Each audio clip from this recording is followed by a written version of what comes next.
This is Connie, Book Nook Librarian. Thanks for joining me today on my very first reading recap. Yeah, it's a reading recap video. I mean, all the booktubers are doing it, so I thought I'd get in there too and do a reading recap for the month of August. So let's see what I read this month and what really stuck with me. Are you ready? Let's do it.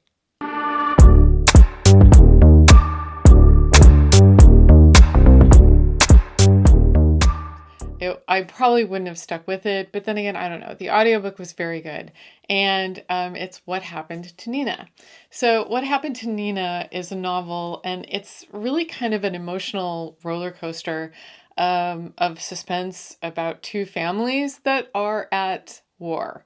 Like this is like they are at war with each other. They're very judgy about each other.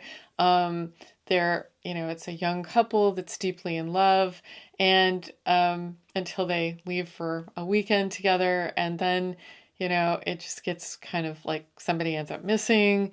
It's just really complicated, but it was pretty unputdownable. The audio was very good. I really, really enjoyed it, and it was a pleasant way to. I listened to it while I was riding my bike. Don't worry, just one earplug, but it was really good and thought-provoking.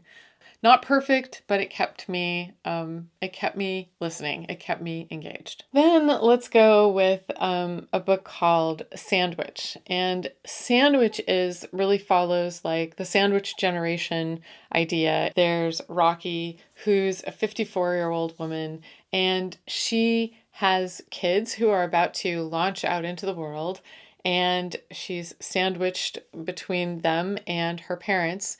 And they're going to spend a week at a cottage on Cape Cod, and it's a family beach vacation. And she's experiencing menopause, and she grapples with being sandwiched between these two.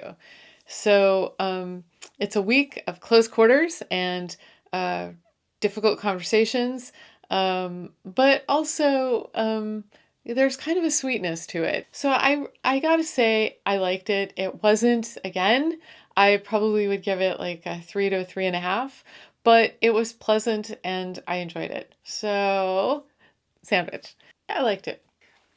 Now, if you want one that's sort of really thought-provoking and one of those that is multi-generational, well, not a true story, but it feels very true. It feels like it's a multi-generational novel about the Vietnam War and the trauma that a family endures as a result of the Vietnam War. It is inspired by experiences that the author's own family and other families that she interviewed had during the Vietnam War. This one was just phenomenal. This one gets the award for possibly the most frustrating book I've ever read.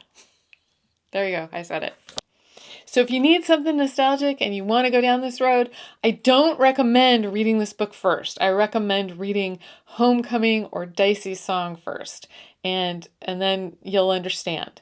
But here's the thing. I point out this book because Cynthia Voigt, because it's the Tillerman family cycle, because it's an obsession of mine. And so that means that I just stayed with it for that reason. Monk and Robot explore what it is to be alive, what it is to be a human. It's just, I loved this book so much. There's just this like charming, quiet wisdom to every single page. Queerness abounds, non-binary main character sibling decks. I mean, it just is so good that your heart will be like, it will grow 2 inches. It's just so good. Loved it.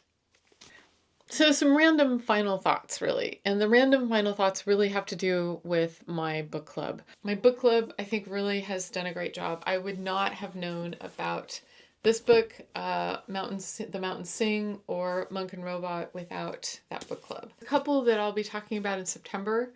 Oh, I'm already talking about doing a September recap? Interesting.